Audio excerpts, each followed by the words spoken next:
What's stopping you from becoming a Catholic? Why can't women become priests? Why do Catholics worship Mary? Why do I need to confess my sins to a priest?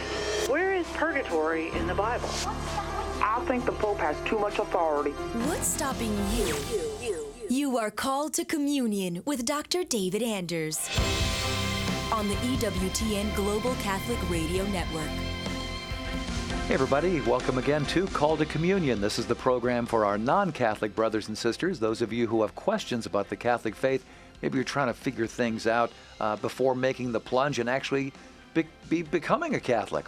Or perhaps you're not really interested in becoming a Catholic, but you still have questions about the faith that you would like to get, the correct answers from. We are here to help. Here's our phone number, 833-288-EWTN. That's 833-288-3986. Outside of North America, you'll want to dial the U.S. country code and then 205-271-2985. You can also text the letters EWTN to 55000. Wait for our response and then text us your first name and your brief question. Message and data rates may apply. And for those of you who are watching on TV today, you can participate as well. The email address, ctc@ewtn.com, ctc@ewtn.com. Well, we have the A-team in place, ready to take your calls right now. Charles Beery is our producer. Ryan Penny is our phone screener. That's the first voice that you'll hear. And Jeff Burson is working social media. So if you have any questions you may want to pose via YouTube or Facebook, we are streaming there right now. I'm Tom Price along with Dr. David Anders. Tom, how are you today? I'm doing great. How are you, my friend? I'm doing decent, thank you. Glad to hear that. Here is an email that we received from Philip.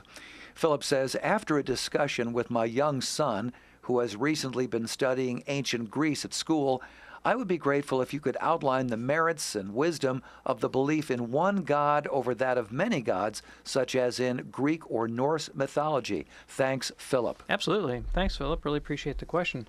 So let's distinguish three positions. One would be Christian monotheism. Another would be what you might call henotheism, which would be the ancient belief that there are many gods, but one is top dog, so to speak. One is the chief god. And then your garden variety polytheists. Well, in the case of both henotheists and polytheists, both of them are dependent on pre-existing natural causes, right? They are products of the universe and its constituent parts, not its creators. Okay. The buck doesn't stop with them. And so that's just not what Christians mean by the word God. All right. That's not what we mean by the word God. In the Christian context, the word God means the first cause, primo principio, right? That from which all things proceed. So, as a matter of orienting our activity in life and our highest aims, the worship of the gods, whether they be conceived polytheistically or henotheistically,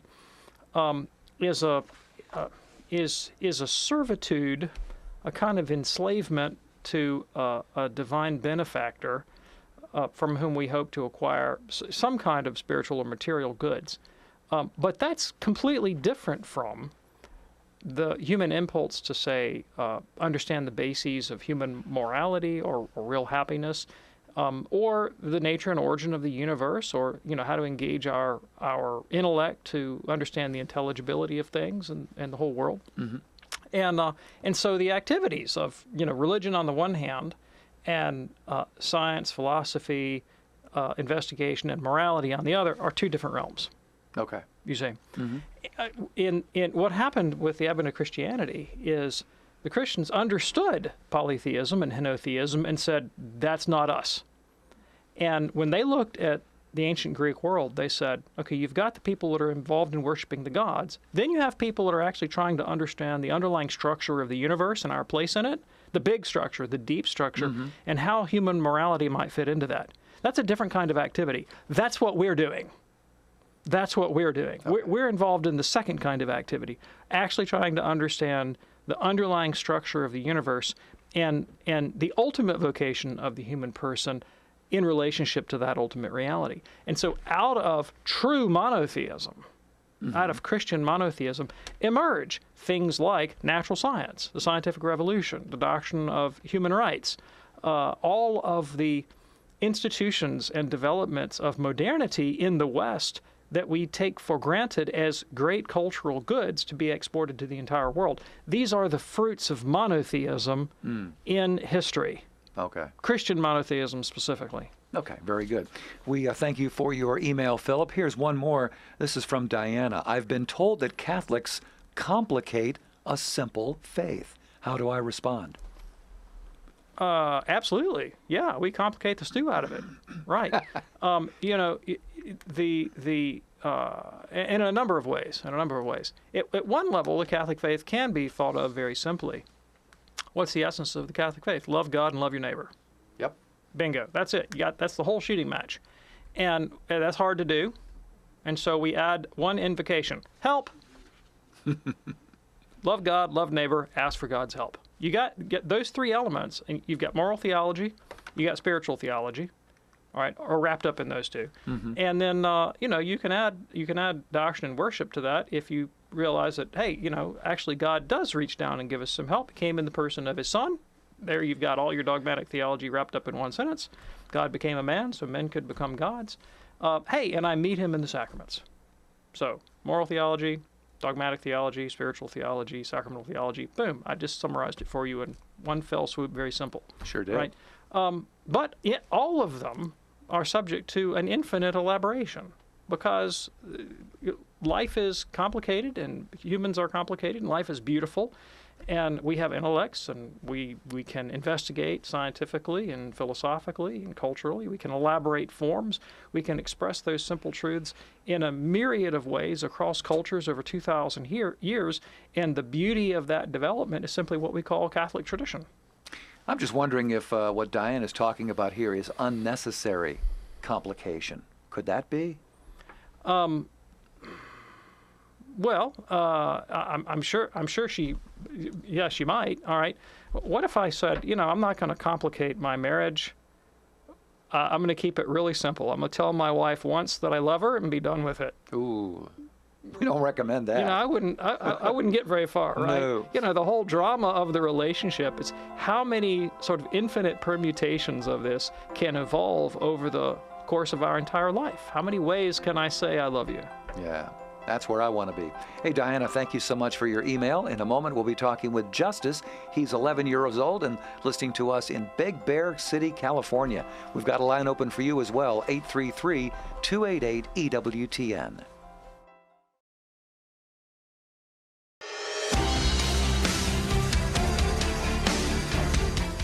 It's called a communion here on EWTN. Glad that you're with us today. And if you're ready now, let's go to the phones at 833-288-EWTN. We begin this time with Justice. He is 11 years old and listening to us in Big Bear City on the EWTN app. Hey, Justice, what's on your mind today? Hello, Dr. Anders. Hi, Justice. How are you? Good, and you? I'm fine, thank you. What can I do for you today? Well, thank you for taking my call. What's up, Certainly. Justice? What's your question? My question is, did God intend for the Protestant churches to break away from the Catholic Church? Okay, thanks. Let me answer it this way, if I could. In your house, I imagine that your parents have rules for you to follow. And they may, for example, say, you are not allowed to go take a cookie from the cookie jar without permission. Maybe you're too big for a rule like that. When you were younger, maybe they said, don't take a cookie from the cookie jar without permission. And if they caught you doing it, they probably sent you to your room without a cookie. All right. So it was against the rules to take a cookie, and they didn't want you to do it. But imagine, I think you probably can. Imagine one day your mom maybe she's in the living room. I don't know where your living room is, but let's suppose it's attached to your kitchen. And she's got kind of a line of sight into the kitchen, but you don't know she's in there. And you're coming from the den, and you're eyeing that cookie jar, and she sees you thinking about it.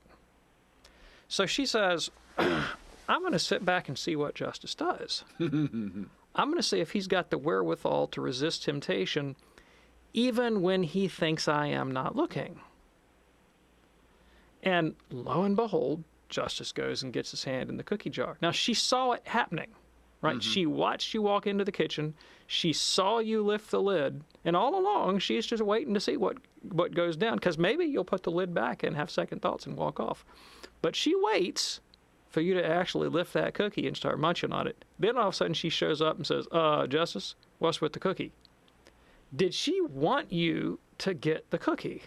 Well, at one level, no. But at another level, she wanted you to be exposed to the possibility so you could test your will, see if you could resist temptation, morally develop, grow, and maybe actually she'd never had an opportunity to enforce the rule with discipline, which she also knew was necessary for your moral development. And it's a mild discipline. Hand me the cookie and go spend, half an hour with your coloring pages or something. I don't know.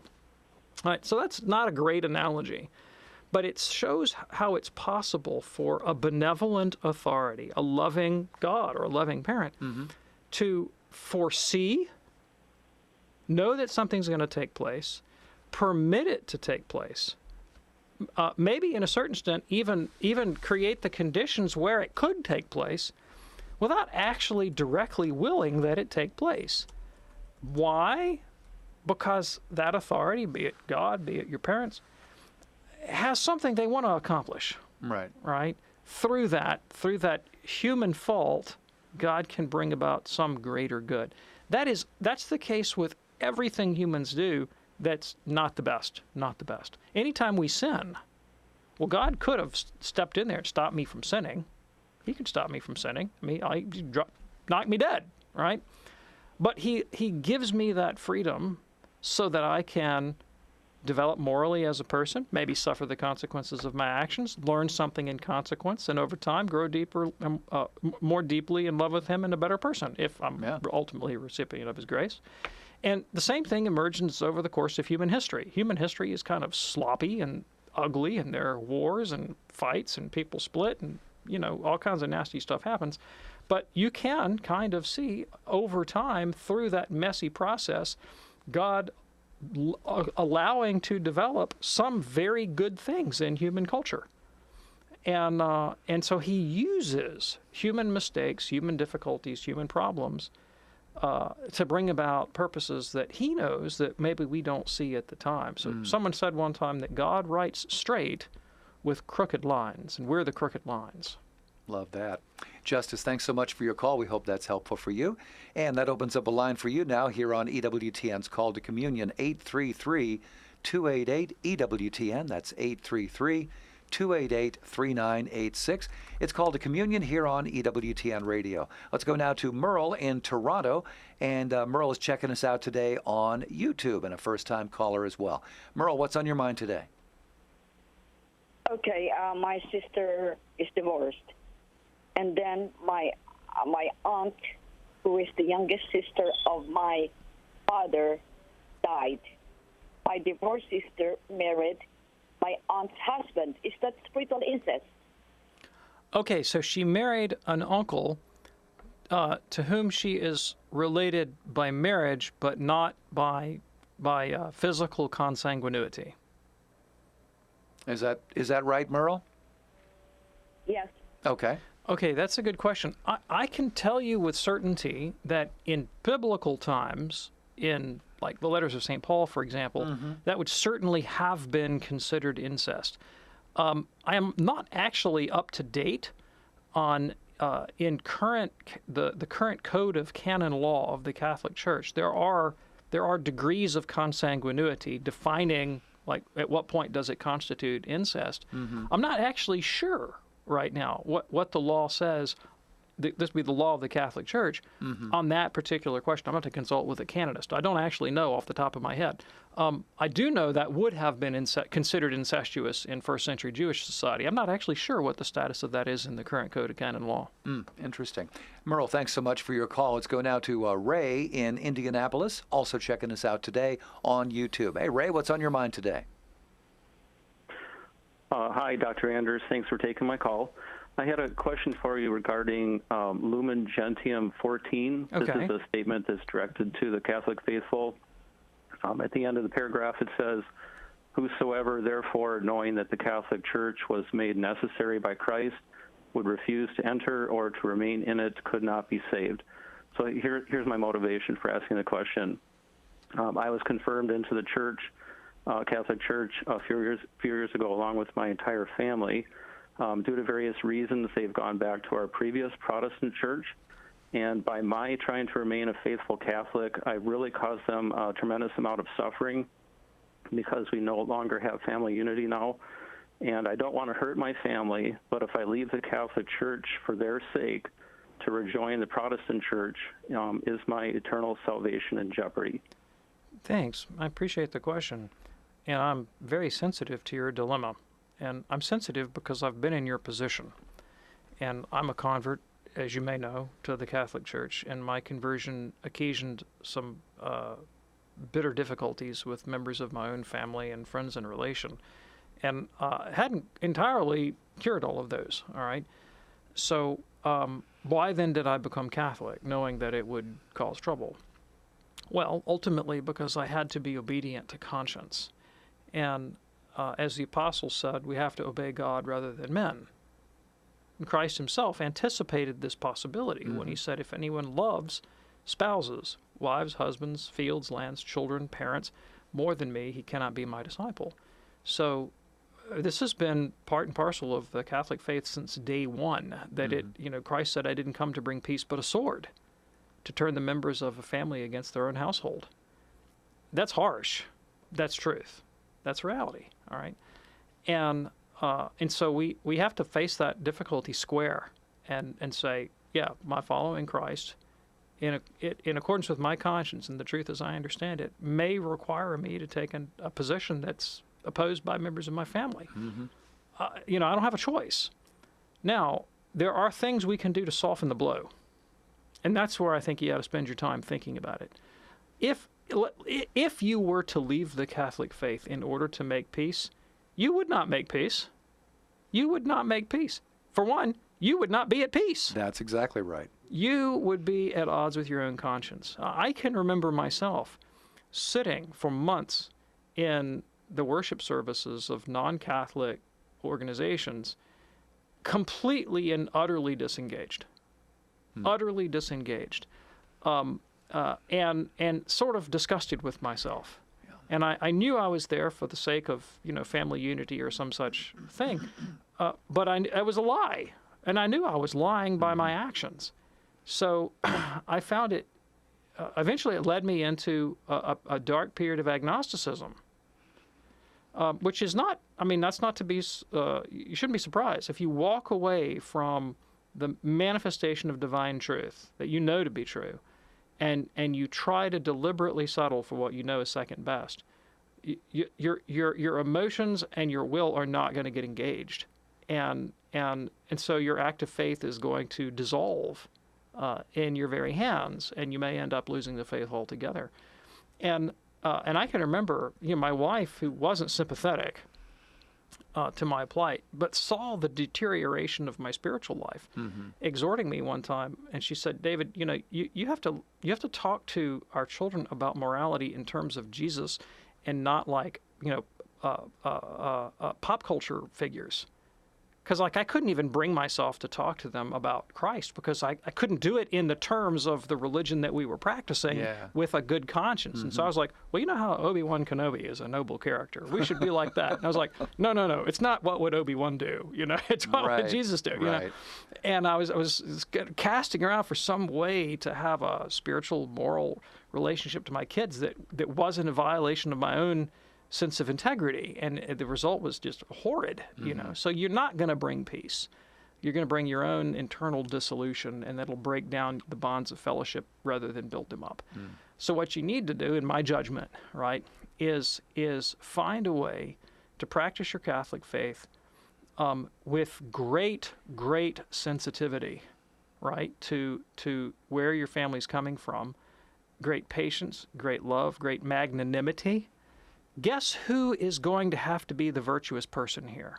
You, right? That's right. They're going to dig their heels in, perhaps take a superior attitude, perhaps take a condescending attitude, perhaps become critical, become narrow-minded, become ideologically possessed, heap abuse on you, and your job is to turn the other cheek. Right.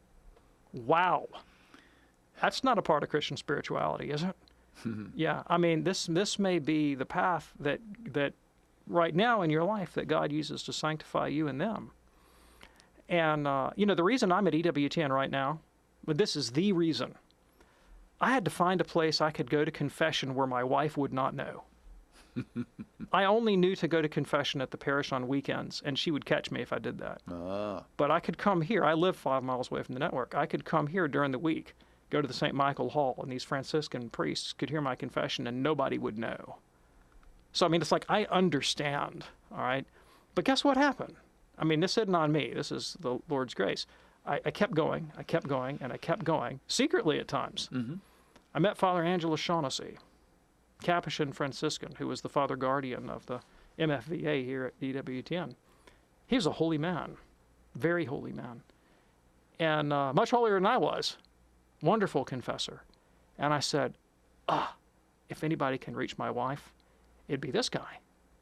You say, it's not my holiness, wasn't me, wasn't my brilliant apologetics.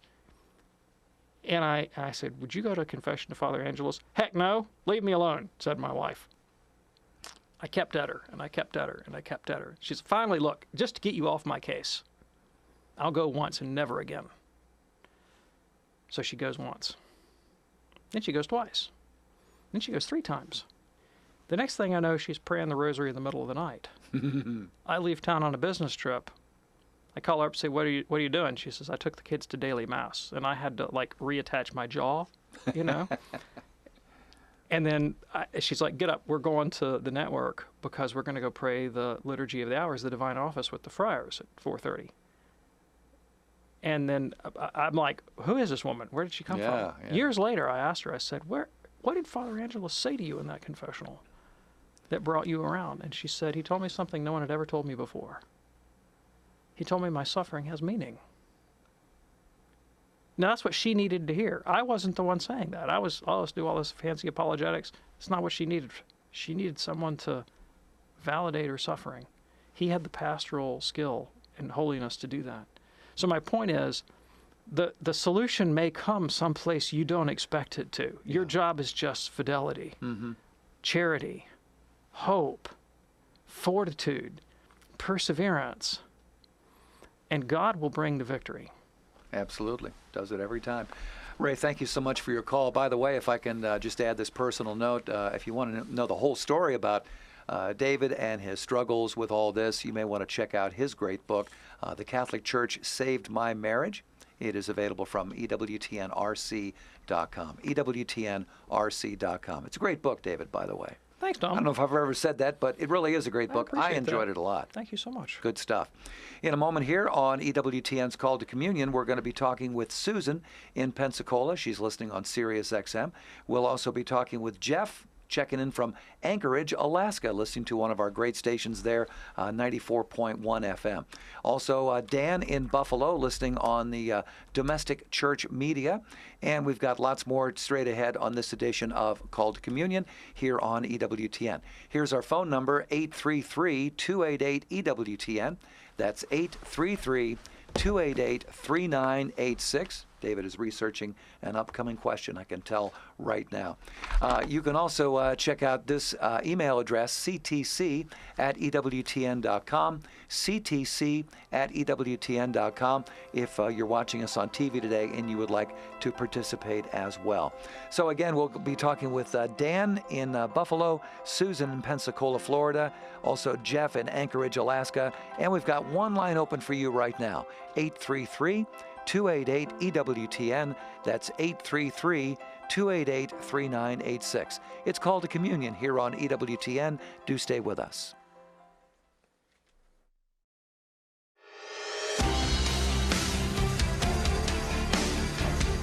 It is Call to Communion here on EWTN. Our phone number is 833-288-EWTN. That's 833-288-3986. Let's go now to Susan. Susan's listening to us in Pensacola, Florida on Sirius XM 130. Hey, Susan, what's on your mind today? Hello, how are you? We're doing great. What's on your mind?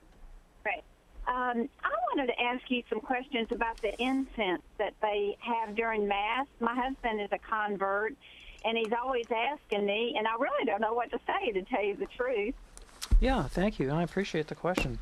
So, the use of incense in sacred worship is something that Israel performed in the temple, and the imagery of incense emerges in the New Testament, especially in the book of Revelation, describing the Christian worship in heaven. The prayers of the saints are compared to incense in Revelation chapter 5 and Revelation chapter 8. And the point of incense is similar to the physical beautification of the church with statuary or painting or, the gold that might be used in the chalice and the ciboria and things like this. And we beautify our churches visually with sound and in the form of music, and acoustically build the church a certain kind of way. And some of the most beautiful music in the history of the world has emerged from the liturgical tradition of the Catholic Church. Oh, yes. And lest we leave some sense unattended, we also add the olfactory senses to the business in the use of incense. Now, all of these things are just signs. They're just tokens that call all of our senses and our emotions together in the work of worship to elevate our contemplation of God. But if you're attuned to it, right, the use of incense can call to mind the way in which the divine presence pervades all things, and it also there's a note of the holy as opposed, or the sacred as opposed to the profane. When you walk into a church, you say, "Oh yeah, I know that smell. That's the smell of Christian worship, right? That's the smell of Christian worship, or the sounds of Christian worship. Think about, the ringing of church bells to call the people to prayer and so forth. All of these things inculcate a sense of the distinction between the sacred and the profane, which is very helpful in obeying the injunction of St. Paul that we set our hearts not on earthly things but the things of God. And we set aside sacred spaces and beautify them in every possible way. That's an aid. That's an aid to contemplation. And another way of hallowing the profound sacredness of the activity performed in Catholic churches, which is the holy sacrifice of the Mass, the source and summit of our faith, and the presence of Christ bodily on the altar, altered in sacrifice to God the Father. I love it personally. It is telling me, slow down, enjoy this. This means something. I was a few weeks ago at a parish here in our diocese, St. Barnabas Parish, where I think you go, Tom. That is our parish. And it was there was a 24 Hours for the Lord celebration that Father Vu was hosting. Invited people from all over the diocese to come participate, and they had Eucharistic adoration, confessions, and so forth, 24 hours during the day. And they were either preparing to or had just completed exposition of the Blessed Sacrament with incense. I parked my car and I was walking up the sidewalk on the outside of the church. And I could catch the incense. And I don't have a good nose, right? And I could catch the incense, 50 feet away. And I was like, oh boy, this is going to be good. It's special. Yeah. Absolutely. Susan, thanks so much for your call. It's Call to Communion here on EWTN. Let's go to Jeff now, checking in from Anchorage, Alaska, listening on KHRM 94.1 FM. Jeff is a first-time caller. What's on your mind today, Jeff? Yeah, I just wanted to clarify something you mentioned earlier, or see if you were just using hyperbole. You made the statement when you were talking about confusing the Catholic faith that Jesus came and God became man so that we could become God. And I just wanted to know, were you using hyperbole that we become God, or were you meaning that, is that part of Catholic canon, or can you explain that a little bit? Yeah, thanks. So if you look in the second letter of St. Peter, chapter 1, verse 4, the apostle says that through the promises of Christ, we become participants in the divine nature. Go read it. Look it up. I encourage you to. 2 Peter 1, 4, we become participants in the divine nature. And Christ uses this language in the Gospel of John. When the Pharisees accuse him of claiming to be God, he says, "But do not your own psalms say, I said ye were gods," if he called them gods to whom the word of God came? What of him who descended from heaven, the Son of God? And so there's an ascription of divinity, even within the Psalms, that Christ acknowledges as being true, veridical, right, in some respect. Yeah. In what manner, right, do we mean that we become God? Do we think, the Catholics, the sacred scripture teach, that we become one with the Godhead so that we lose our individuality and actually become the creator of the universe? No, of course not. That would be absurd. That would be more akin to Hindu monism than it would be to the Christian faith. We don't believe that at all. What we do teach, and what the Catholic faith teaches, what the scriptures teach, is that through the grace of God, we are reborn, right? We are restored to his image and likeness. We're created in his image and likeness. We have that image effaced to a certain extent by sin. It is reformed and clarified and buffed up, so to speak, by the gift of God's grace. And we receive this deiform nature, right? God's presence dwelling in our hearts. Jesus says, if you love me and keep my commandments, my Father and I will come to you and make our dwelling with you, right? So Christ comes to dwell with us, to change us interiorly, to make us God-like. What is God's ultimate nature? It's love, it's charity. And he sheds that abroad in our hearts so that we become like God in our character. We resemble God in our character, and that qualitative change to the human person is, in the language of Scripture, deifying.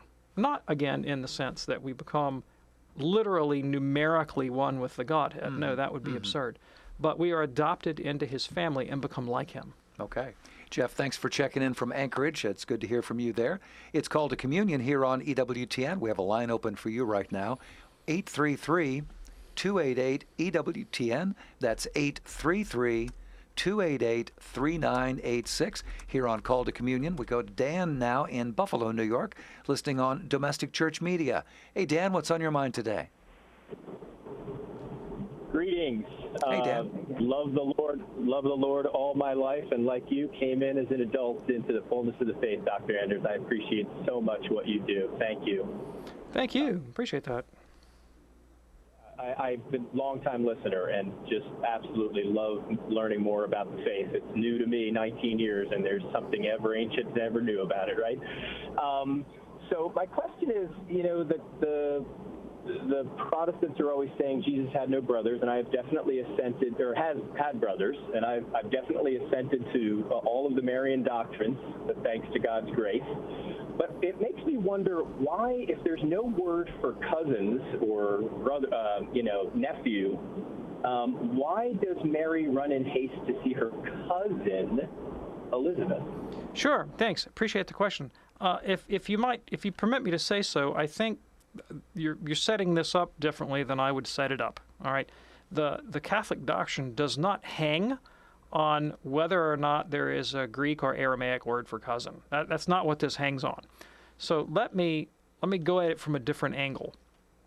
In Matthew 13, verses 55 to 57, we read Jesus' contemporaries say, we know this guy, and we know his brothers and his sisters, and his brothers are James and Joseph. That's who they are. Then you keep reading in Matthew, and you get to chapter 27, the account of the crucifixion. And one of the people at the cross, one of the women at the cross, is a woman named Mary. Notice how all the women in Scripture are named Mary. We got Marys all over the place. Oh, yes. A woman named Mary who is identified as the mother of James and Joseph.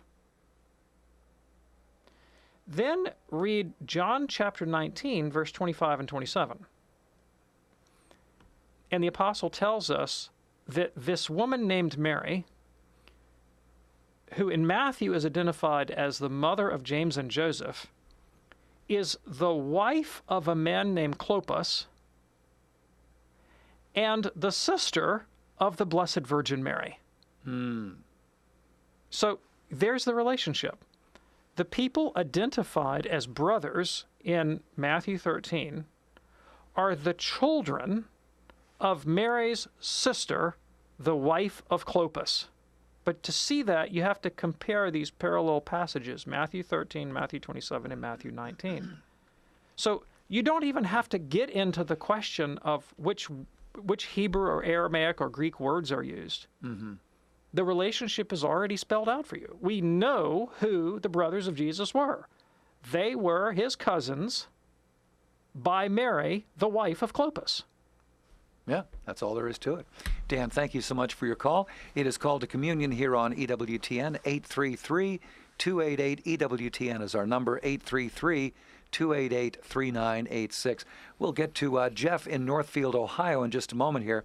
First of all, I want to tell you about our wonderful Ewtn app. If you've not downloaded this for your phone or your mobile device, your tablet, whatever, you ought to do that. First of all, it's absolutely free. Secondly, it's got fabulous content. You can listen to EWTN. You can check out what our program schedule is, not only on radio, but also on television. You can look up all sorts of things, including audio on demand, video on demand. We've got it for you, and again, it's absolutely free. Go to ewtnapps.com. That's ewtnapps.com, and download that for your phone or your mobile device. Absolutely free. Did I mention it was free, David? I think I did. I think you did. I think I did. Let's go now to a quick text from an anonymous listener. This person says, should a practicing Catholic husband attend Protestant services with his wife and kids? Well, I suppose that depends on the context. I don't want to give an unqualified yay or nay to that. Mm-hmm. First of all, I mean, I'd like to know the circumstances here. Are we talking about a couple that Protestant Catholic married in the church, but the wife never agreed to practice the faith, and so she's been raising the kids Protestant? Whereas the presumption would be that they would raise the kids Catholic even if she's not Catholic. Yeah. Did the church is the husband a convert to the church, so that the family's always been Protestant and he's the one that became Catholic? I mean, there are a lot of details here that would qualify this to make sense. I mean, the principle is that we are obligated to worship God in the rites that he established, and those are the rites of the Catholic Church. It's an obligation to worship God this way. Christ said, "Do this in memory of me." We can't defect from that divine command. And we desire that our families participate with us, because that's the worship that is right and proper. That's the worship in spirit and in truth that Jesus desires. We also want to guard against the heresy of indifferentism. I do not want to convey to my children or my wife that it is indifferent whether I worship God in the Catholic Church or elsewhere. It's not indifferent. It makes a difference. And I want to protect them from some of the erroneous tendencies that are inherent in Protestant worship.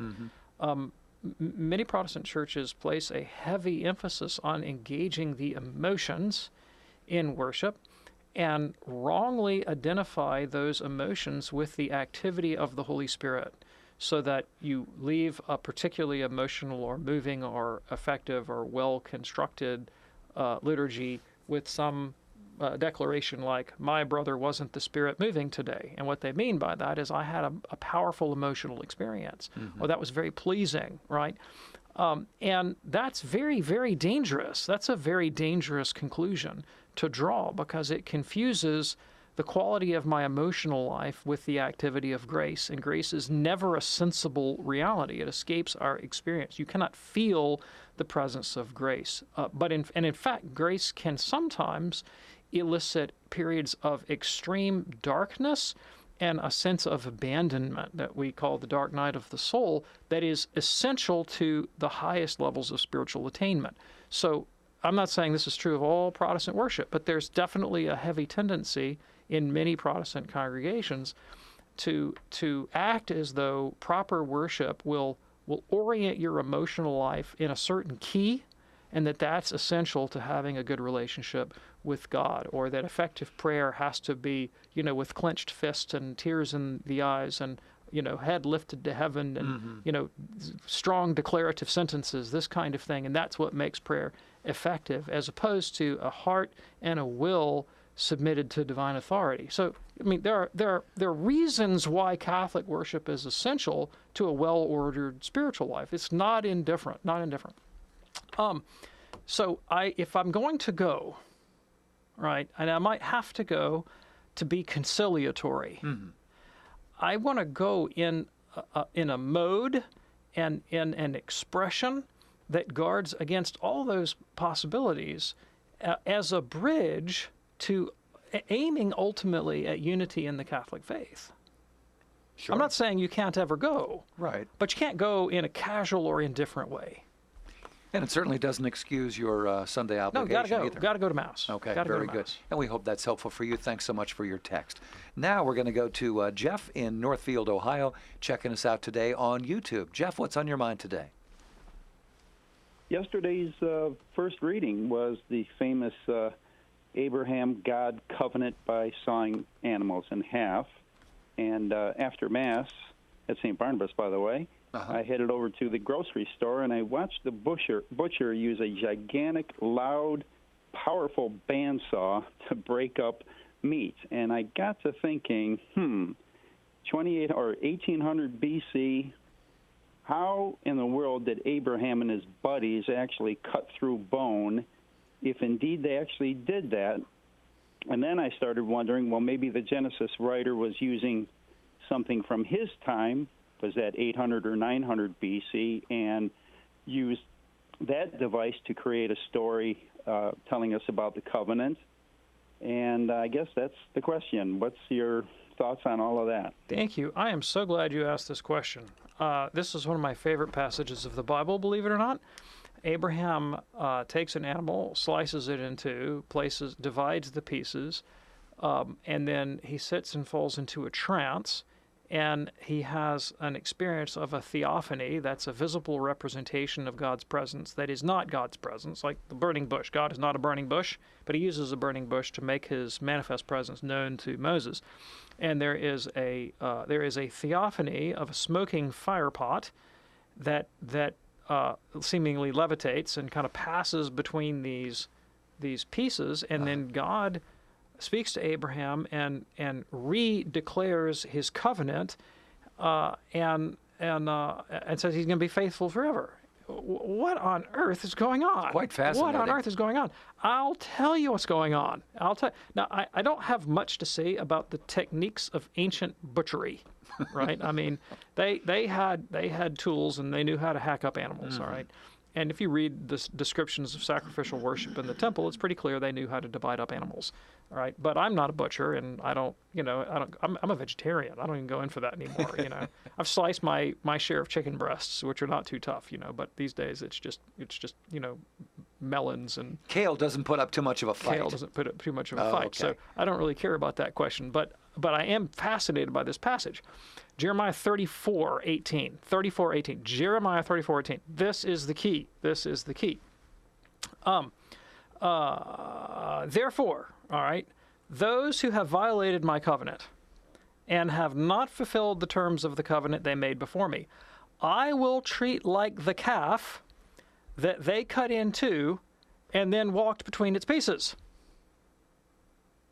All right, so in Jeremiah, we are privy to an ancient covenant ceremony. We have the explanation for an ancient covenant ceremony. The covenants of the Near East, ancient Near East, were suzerainty covenants, a lord and a vassal. And the lesser party, the vassal in the covenant treaty, would slice an animal in two and then call down a curse upon himself and say, if I violate the terms of this covenant, be it unto me as done to this animal. May you slice me in half. Yeah. Right? That's the solemnity with which I'm making this bond, and I'm binding myself by this sacred act of this sacrifice, and I pass between the pieces to identify with the sacrificial victim and call down on myself this particular curse if I should violate the terms. Okay. Here's what's fascinating about Jeremiah 15. Abraham's not the guy going through the pieces. Abraham's not the guy going through the pieces. It's the theophany that's going through the pieces. It is as if God were saying, if I, God, violate the terms of this covenant, may it be done to me as was done to this animal, this slaughtered beast. Right. Well, God never violates the terms of the covenant. Man does. And guess what happens?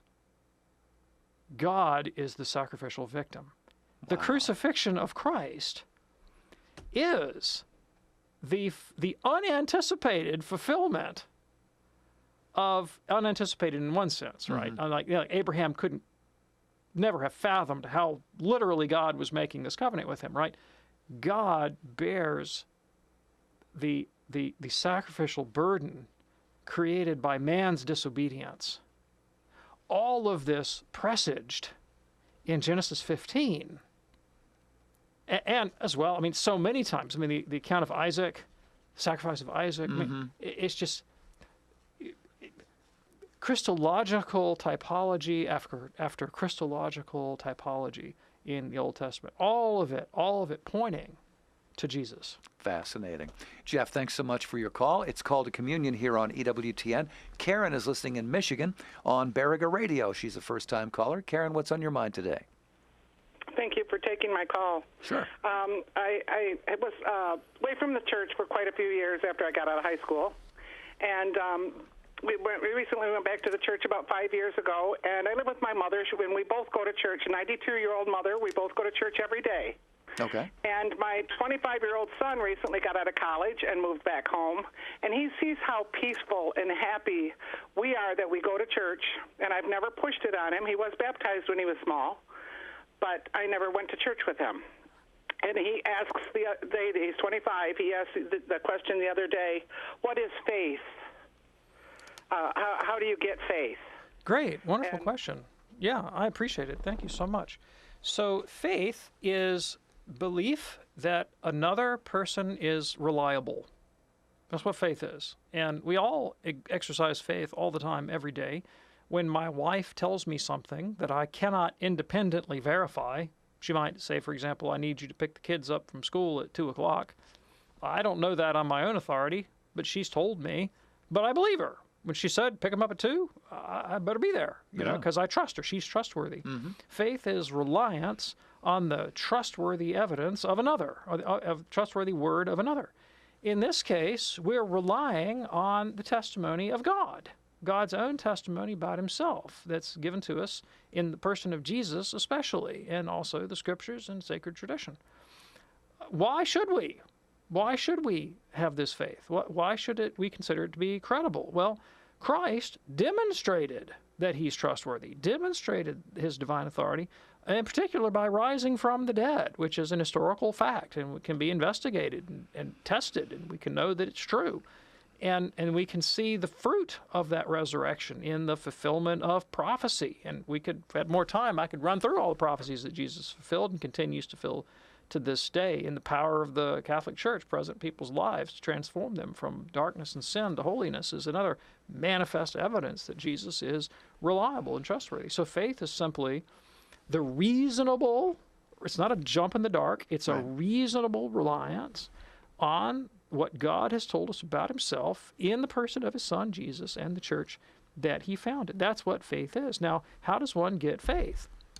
Well, at one level, faith is a gift. It's a supernatural gift. But there are things we can do to prepare for the gift and place ourselves in its path, so to speak. One of them would be to investigate the reasons for faith. And there are reasons to have faith. Some of the ones I've already listed, the motives of credibility, like the miracles of Christ and his resurrection and of the church and the fulfillment of prophecy. These things are motives of belief. The whole work of apologetics, Catholic apologetics, and 10,000 books on Catholic apologetics that he might want to read that show us the reasonableness of faith. All right, so get a hold of some good works of Catholic apologetics. That's a good place to start. Even philosophy can be of help here. Another way is to begin praying, to begin asking God for enlightenment and for the gift of faith. And look, people who have had no faith whatsoever at all. I'm thinking of John C. Wright as an example. He's an atheist science fiction writer who adamantly did not believe in God, but said he was open-minded enough to give it a shot. So he said, God, I don't believe in you, but if you're around, you better show me. I've done my duty, signing off. Well, you go read his biography, you'll see what the results of that were in his life. They were rather astonishing. Wow. Lots of atheists have put God to the test and been surprised by the results. So pray. Associate with people who have faith. associate people with have faith. Gerald Manley Hopkins, the Jesuit poet, once asked by someone who was struggling with faith, he said, give alms. Give alms. Start doing the acts of faith, right? Behaving in a way that would dispose you to openness, to divine revelation. But above all, ask. Ask God for the gift of faith. So lots of things we can do to put ourselves in the path of the mystery of faith. Believing God because he ought to be believed. Dr. David Anders, thank you, my friend. Thanks, John. Oh, you're not John, you're Tom. Thanks, Tom. I am Tom. Right. And I will see you next time here on EWTN's Call to Communion.